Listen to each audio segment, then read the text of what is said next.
On this week's breaking news, LEGO House has a special event where you can learn all about different ships. Deals are coming for Black Friday, and we have new Botanical sets already on the way for the new year. All that and much more on this week's breaking news. Now, we're all limited by horizontal surfaces. LEGO takes up a lot of that. So how are we going to solve that issue? Do you leave it there or deconstruct it and find other places? Or could you mount it to the wall? I personally had the Technic supercar, the Bugatti Chiron, taking up a lot of space. So I found 11mark.com, where you can have a fully mounted vertical Bugatti with a lovely background of the Bugatti racing stripe with the logo and LEGO logo. There are two different frames, one that's lit and one that is not. And that's not the only LEGO set that you can have mounted. There are many options. So I recommend you head over to 11mark.com and use the code backtobrick, which gives you a 10% discount on all of their frames as well as these sets that they also produce. So instead of taking up so much horizontal space, take that LEGO set and go vertical. Again, that's 11mark.com and use the code backtobrick to save 10% on your order. Lego. Breaking news. Hey everybody, welcome back to Back to Brick. I'm your host Garrett, and this is the podcast where we talk with fellow AFLs about their LEGO designs, and we get down to the breaking news to talk about all things LEGO's been up to for the past week. Thank you all for tuning into this week's podcast. Make sure to like and subscribe, or whatever you want to do, just to keep up on all the latest LEGO news. Now, you can do that, of course, on YouTube, and I did have a channel there for a while. I still have a YouTube channel, just not of the breaking news, because it takes a lot of time, and with a full-time job and all that, it takes a little bit longer than you'd expect. Anyways, I digress. You can also help become a patron over at Patreon, where the LEGO Stud Group helps work in the behind the scenes to get some fun little gifts, as well as get the podcast ad-free and earlier than everybody else, so you can be part of the early crew and help support the Back to Brick brand. Now, on the admin side, we are coming up on we're under a month till we move into our new home, which is crazy to think about. So I'm starting to repack some of the LEGO I've already opened and really focus on a new project that I can't wait to start showing. They're very small builds, but I think it'll be a fun little experiment to see what people think, as I'm still trying to get back into Instagram. It's been a long time, but I think it's been a nice break for me to do some of that. But it's still fun to come and do this breaking news and learn about what's going on, because there's always something going on. And honestly, this week, though, it was a little slow. This podcast might be shorter than you expect or longer than you'd expect based on the news. You know how I can talk. Anyways, at the end of the episode, we will be doing our set reviews. Our first set is 10312, the Jazz Club, part of the modular lineup. And our rubricable will be the Lego Huntrix from K-Pop Demon Hunters by Hi22 or Hi22, HAI22. All right, let's get into this week's first breaking news story. You can design a new gift with purchase. Over at LEGO Ideas, they're doing another contest for City Life Contest.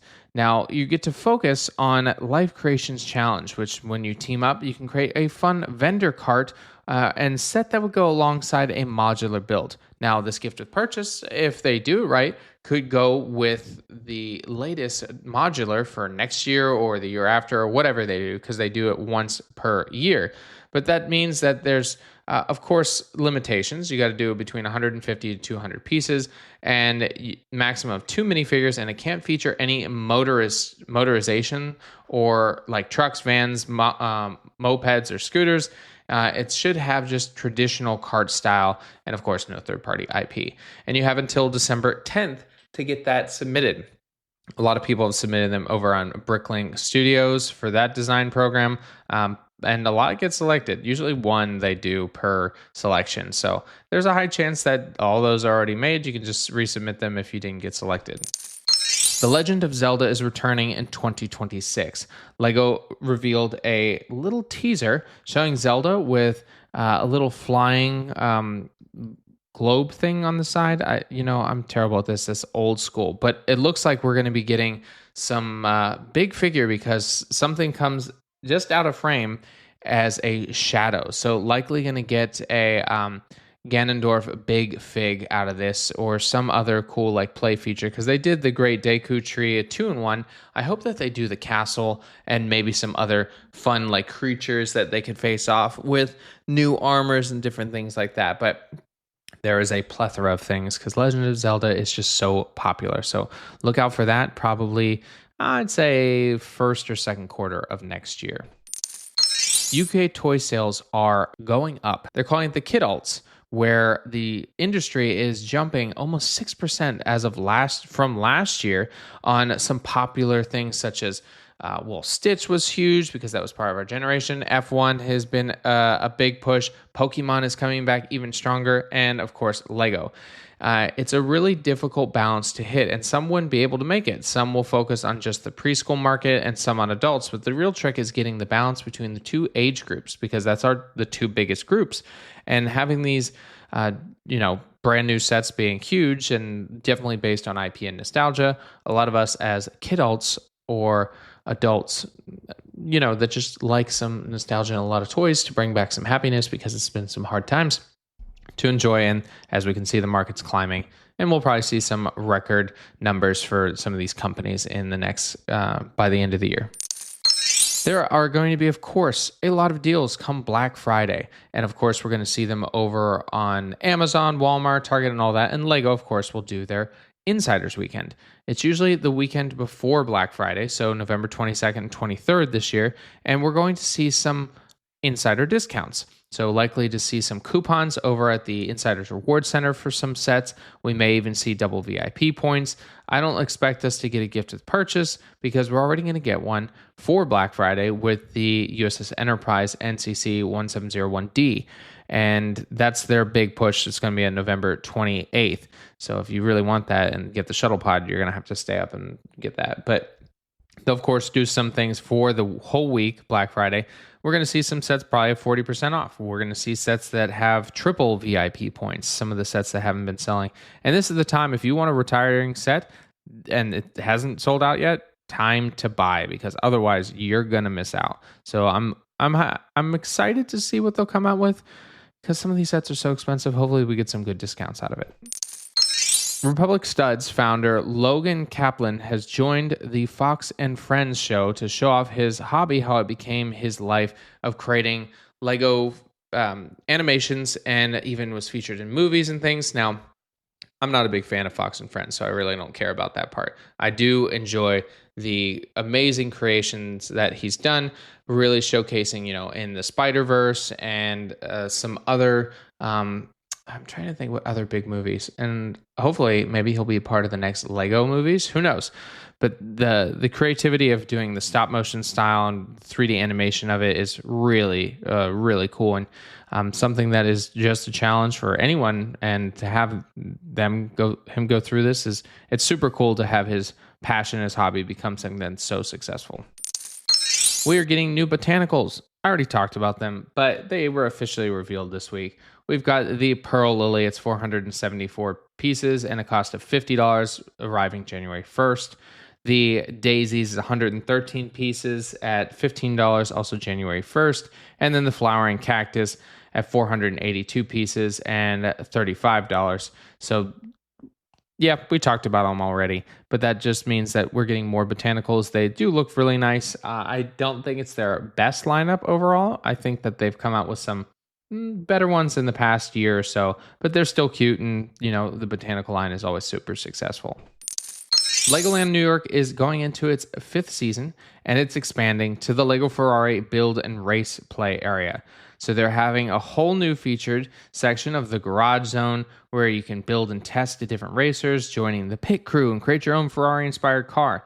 There's also the racetrack zone, so you can build it digitally, scan your design, and then have it custom race your car in the digital world. And then, of course, a Duplo zone. So that's coming, as they've already expanded into quite a few other Legolands. And I'm excited to see exactly what the more expansions will be. F1 and Ferrari have been growing just in the zeitgeist a lot. And I think that Lego's become very successful with these, and even going to the track and doing some cool merch, which I need to find because it seems to be only exclusive at these race events, which if you go to an F1 race, good for you because they're super expensive. The Most Incredible Studio, or the IMS, was a brilliant Black-owned business focused on design by Dr. Yaba Blay, and they've decided to really go in on Lego, creating some bamboo earrings out of Lego pieces. And they are truly beautiful hooped earrings that are gold in structure. And it talks about how cultural impact on the community is such a really cool impact of art as well. Culture meets Lego. Most Incredible Studios welcomes Dr. Yaba Blay as a professional Black girl in resident for building different designs and having such creative outlooks, not only with Lego, but in other aspects too. So I love the integration of Lego in all different communities, and this is just another great example and expansion of that. The Lego House is doing a designer's evening where they talk about the great Lego ships. It's the first one that they've had, actually. It's this really cool new experience, and it's coming to on December 4th at the House of the Brick, which is at the, well, of course, the Lego House. And it talks about this really cool event where it's an all-day access. You can go to the Lego House prior to the event, and then they do a light buffet dinner, and then the behind-the-scenes presentation from Lego designers on iconic ships and sets, followed by a Q&A. There's a hand-on building experience with Lego designers, and then in the after-hours access, where you can go to the Lego House store for some special offers. We've got a couple designers that will be there, and I apologize, I will definitely butcher these names. Niels Milan de Bresse is the Lego design legend, sharing insight into classic Lego ships from the archives. Yixing Cheng is the designer of the Jack Sparrow's pirate ship, or the Black Pearl. Nathan Davis is the designer behind Jaws and the River Steamboat. Maria Strompoli is the Goonies creator and River Steamboat as well. Hans Burkhard Schulmer is the USS Endurance, or the RMS. I think it's RMS or HMS. It's the HMS Endurance. There we go. And also the USS Enterprise. And then Crystal Marie Fontaine is a graphic designer for them. And it just sounds like such a cool event. Unfortunately, it's not cheap. It's $300. But if you're at the Lego House at this time, it's a great opportunity. We'll see. They'll probably bring some of the influencers of the community there to experience it as well and enjoy an evening with Lego designers and love of ships. And that's all the breaking news I have. Thank you all for tuning in. As I said, it was going to be pretty short, but you still learned something, I hope, because there's always something going on in the Lego community. So make sure to subscribe to this on any of your favorite podcast listening apps so that you can keep up to date, because this comes out every Friday. And there's always some Lego news coming out, no matter if it's a 15-minute episode or 45, because those happen as well. Because come the new year, there's always a ton of sets that we get to talk about. All right, let's move into our set review segment. Our first set is going to be our Lego set 10312, the Jazz Club. It's an 18 plus set at 2,899 pieces, and it comes with 8 minifigures, and it'll cost you $230. It's part of the Icons line. I still call it the modular line because, well, they're modular builds. And it does have a review of 207 people at 4.3 stars, I'd say. And it is going to be retiring this year. So if you don't have this in your modular collector, this is the time to get it. It's retiring very soon, meaning in the next 2 weeks, I expect this probably will be sold out. The Jazz Club has 2 main buildings. The first, of course, is the Jazz Club, where you have a little area to seat yourself down in front of a trio in the corner playing some jazz music, so classic old school jazz. There's a rooftop garden for the chef who makes some post-show pizzas. There's a little pizzeria in the second section on it, and there's 3 total levels to the Jazz Club, and then the restaurant and little upper section only has 2. But there's so many fun details to it where they've got the show ready room, and a sewer is going to make the costumes outfits for the Jazz Club players. And having it modular, of course, you can take the sections off the roof and put them all back together. And it's always more detail as they continue to build these, and still making them reasonably priced because, well, they used to be under 200, but I think it was like 160, and then they continued to jump up and up. But so did the piece counts. Surprisingly, they did pretty well on that. And the minifigures are always classic minifigures, really showcasing the set itself. So we have the jazz singer in her very old school, like flapper style of dress, and then the chef with the chef's hat, and then they have the Jazz Club logo on the outside. And of course, you attach it to your other modules to create your city. So If you don't have this and you're a modular collector, it's pretty good. I'm not a huge fan of it personally, but that's just because I think there are some other modulars that they've done better. But I would still recommend this purchase because it looks like a fun build. And then our rubricable build is the Lego Huntrix from K-pop Demon Hunters by Hey22 or HAI22. And it's 1,019 pieces and it'll cost you $20 for the instructions. And they are really fun characters. They've built them in a similar style to some of their other builds where they're very cartoon style of sets. They don't have faces, but they have a lot of detail. So the iconic hair, their clothing, the legs, and even in this case, the different weapons that they use for K-pop Demon Hunters. If you haven't seen it, highly recommend it. And it really well done. A lot of good coloring. The structures give them the ability to be posable and have some really iconic features that you have seen in the movie or just in an anime fashion, but in Lego form. So price is a little high, but you know, a lot of people love K-pop Demon Hunters. I mean, I do, and this could be a fun build for anyone to display their love, not only for the movie, but also for Lego. All right, everyone, thank you. That was our review section this week, and enjoy your week. And I'll leave you, as I always do, get creative, get out there, and go build something.